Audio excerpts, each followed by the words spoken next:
귀로 듣고 눈으로 읽으면 깨달음이 2배가 됩니다. 십자가 의도 14번째 부제목 십자가의 처형이 성경 본문 마가복음 27장 44절 누가복음 23장 39-41절 요한복음 19장 34절 오늘도 지난 시간에 이어 십자가의 처형에 대해 구체적으로 증거하고자 합니다. 십자가에 달린 두 강도의 대화와 예수님의 다리가 꽉 끼지 않으시고 장에 찔려 피와 물을 쏟으신 영적인 의미에 대해 살펴보겠습니다.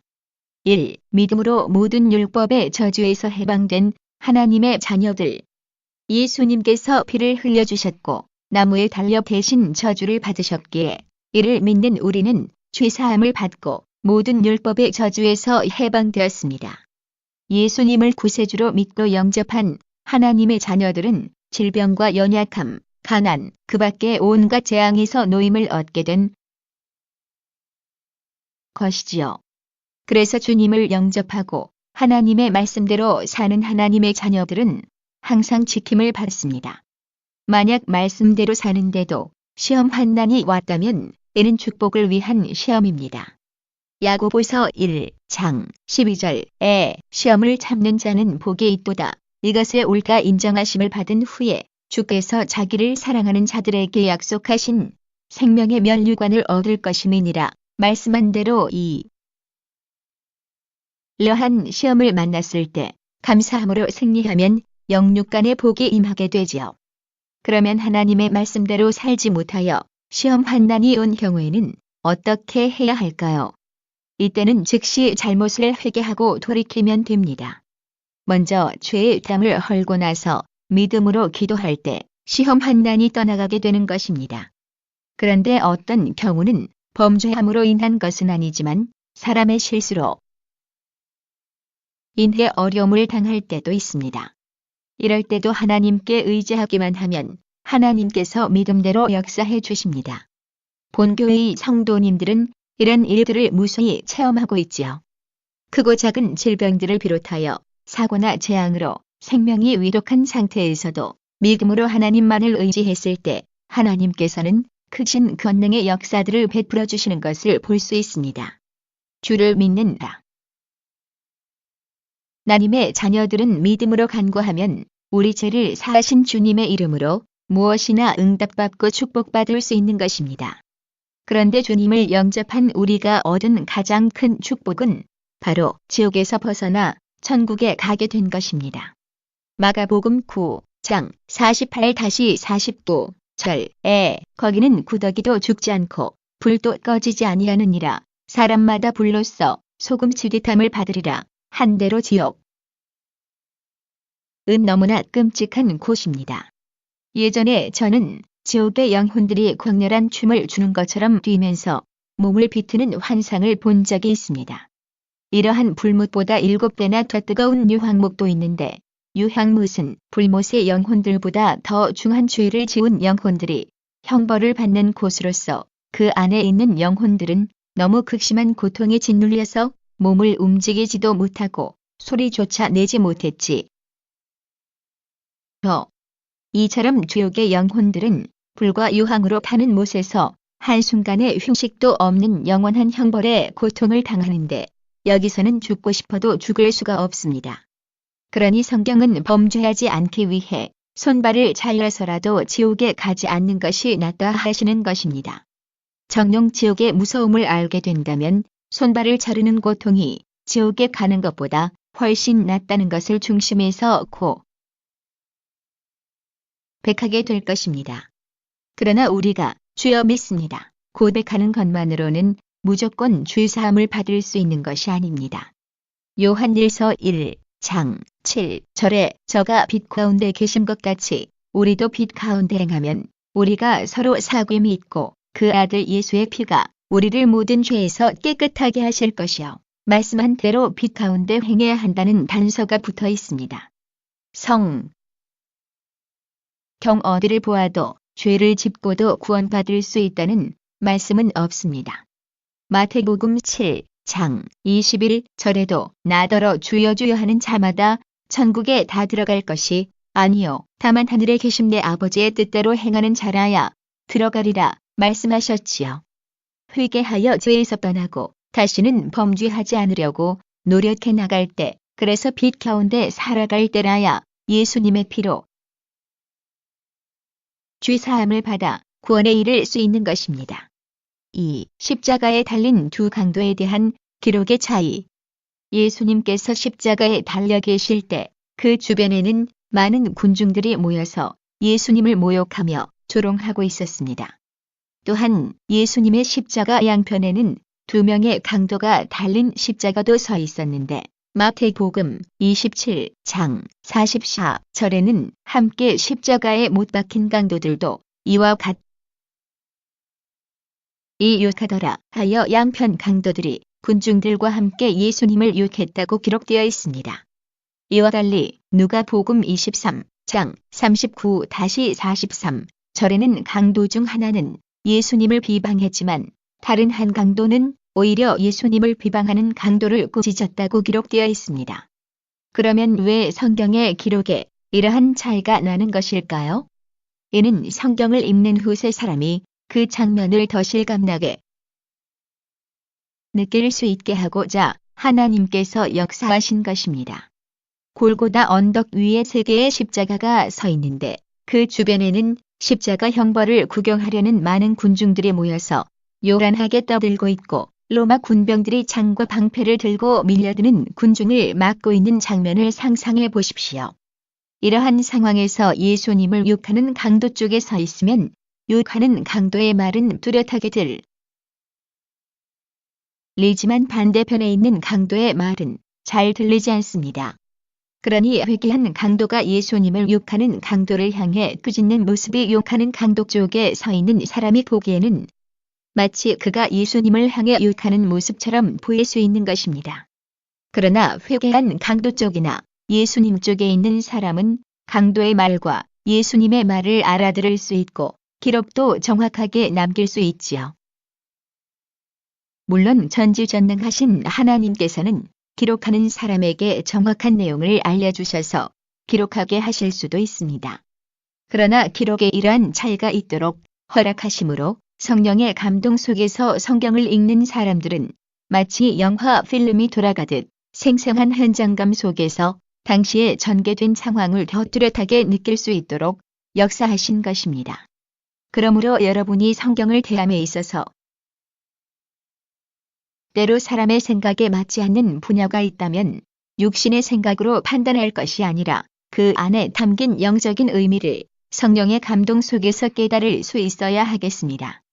3. 예수님의 다리가 꺾이지 않으신 섭리.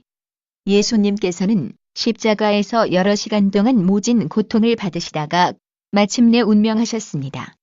예수님께서 십자가에 달리신 날은 금요일이고 그 다음 날은 유대인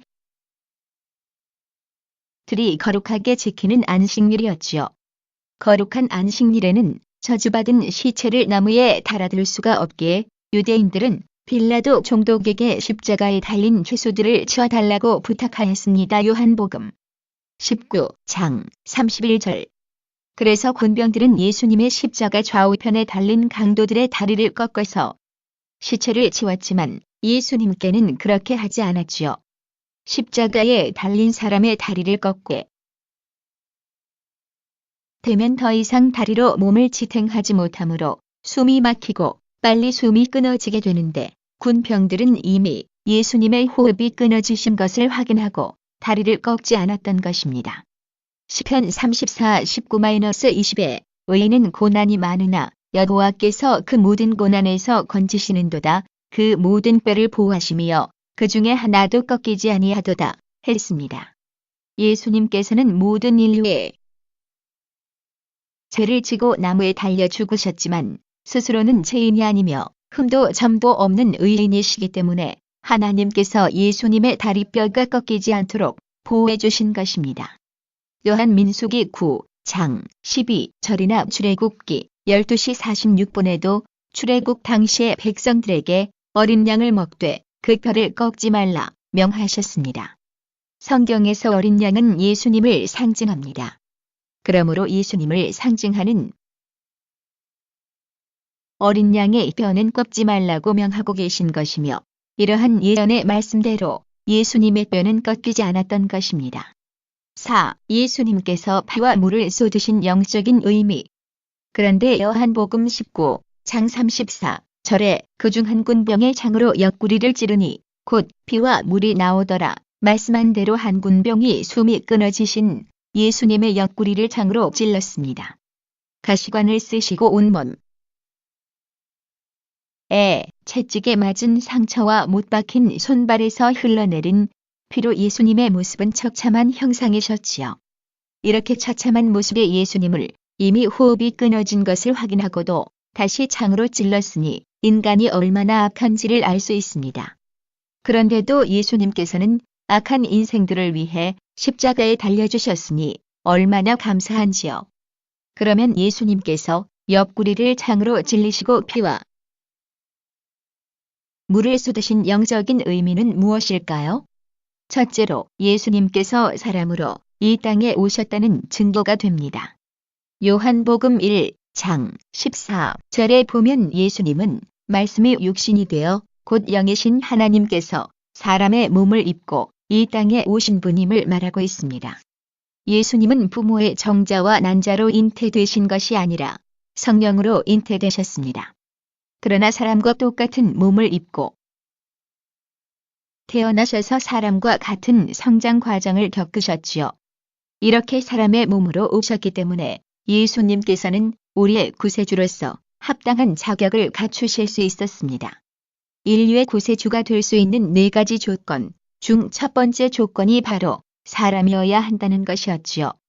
그래서 예수님은 우리와 똑같이 뼈와 살로 이루어진 몸을 입고 이 땅에 오셨습니다. 채찍에 맞으면 아픔을 느끼셨으며 피곤함도 목마름도 배고픔도 느끼셨지요.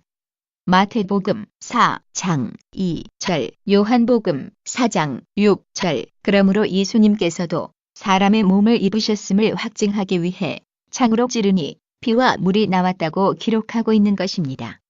둘째로 육신을 가진 사람도 신의 성품에 참여할 수 있음을 증거합니다. 하나님께서는 거룩하고 온전한 분이시므로 우리도 하나님의 자녀답게 거룩하고 온전하기를 원하십니다.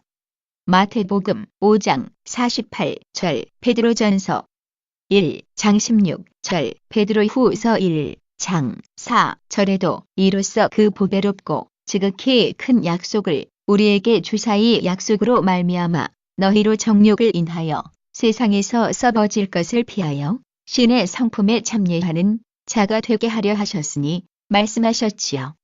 예수님은 사람들과 같은 몸을 입으셨지만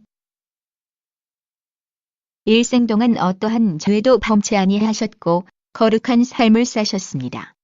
사람들과 같은 성정을 가지심으로 사람과 같은 감정을 느끼실 수 있었지만 오직 진리대로만 사셨지요. 그러니 우리 또한 예수님과 같이 신의 성품에 참여할 수 있습니다. 누구든지 주를 믿고 불같이 기도하며 노력하면 하나님의 은혜와 능력이 임하고 성령의 도우심을 입어 죄악을 벗어버릴 수 있지요.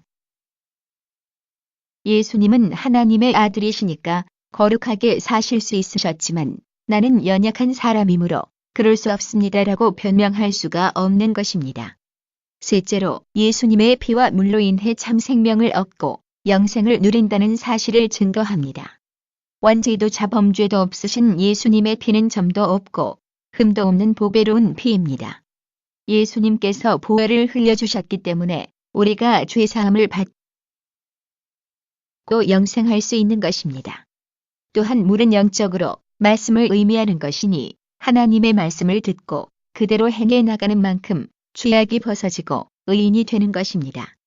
그래서 예수님께서 쏟으신 피와 물은 우리를 변화시킬 수 있는 능력의 피와 물이며 우리를 사망에서 구원하는 생명의 피와 물입니다. 예수님께서 창에 찔려 피와 물을 쏟으신 것은 우리가 예수님으로 인해 죄사함을 입었고 하나님의 말씀대로 살 수 있는 능력을 받아 참 생명을 얻게 되었음을 다시 한번 증거하고 있는 것입니다. 사랑하는 성도 여러분, 예수님은 친히 고난을 당하심으로 무수한 영혼들이 구원받을 것을 생각하셨기에 오직 기쁨과 감사로 고난의 길을 겨루셨습니다. 다른 누구 때문이 아니라 우리 죄 때문에 우리를 구원하시기 위해 모든 고난을 당하시고 물과 피를 쏟아주셨지요. 그러므로 주님의 사랑을 깊이 깨달아 신속하게 죄악을 벗어버리고 하나님의 형상을 온전히 찾으심으로 영화로운 천국에 들어가 주님의 사랑을 마음껏 찬송하며 영생을 누리시기를 주님의 이름으로 축원합니다. 반복해서 들으시면 더욱더 마음에 새겨집니다. 주변 분들에게 많이 알려주셔서 은혜 받게 해주시길 부탁드리며 구독 눌러주시고 좋아요 눌러주세요. 감사합니다.